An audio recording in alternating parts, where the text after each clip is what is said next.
અહીં ઉપસ્થિત સર્વને જય શ્રી કૃષ્ણ. સૌથી પહેલા તો હું એવું કહીશ કે દુનિયામાં બધા એવું વિચારતા હોય છે કે તમે શું અચીવ કર્યું, તમે તમારા આટલી ઉંમર પછી તમે શું પ્રાપ્ત કર્યું.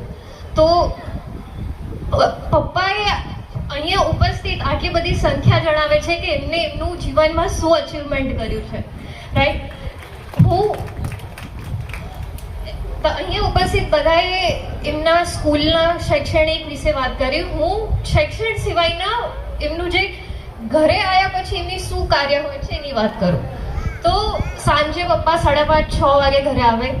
5:30-6 વાગે ઘરે આવે એટલે ફ્રેશ થઈ જાય. પછી એમની થોડી સ્કૂલની જ વાતો ચાલતી હોય. હું એમની સાથે બેસું અને મને કહે કે બેટા હજી સ્કૂલમાં કોઈ ટીચર આવ્યા નથી, હું એકલો છું, 2 ક્લાસ છે, આટલા બધા છોકરાઓને અમારે ભણાવવાના છે, હજી સુધી કોઈ શિક્ષકની નિમણૂક થઈ નથી, હવે હું શું કરીશ.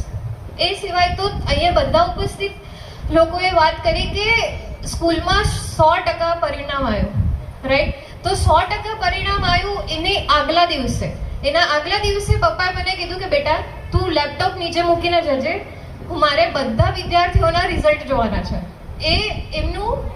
એ એમનું પોતાની શિક્ષણ પ્રત્યે અને પોતાના કામ પ્રત્યે એમની ફરજ બતાવે છે કે ભાઈ હું પ્રિન્સિપલ છું, મારા સ્ટુડન્ટના રિઝલ્ટ સારા આવશે અને હું જ એ રિઝલ્ટ સાથે શાંતિથી જોઈશ.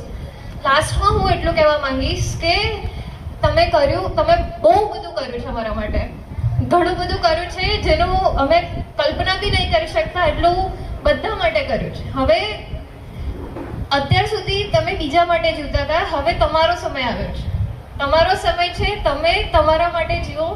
આજ પછી જેટલા બી વર્ષો છે એ બધા વર્ષો તમે પોતાના માટે જીવો, છોકરાઓની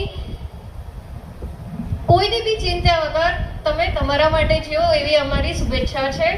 થેન્ક યુ.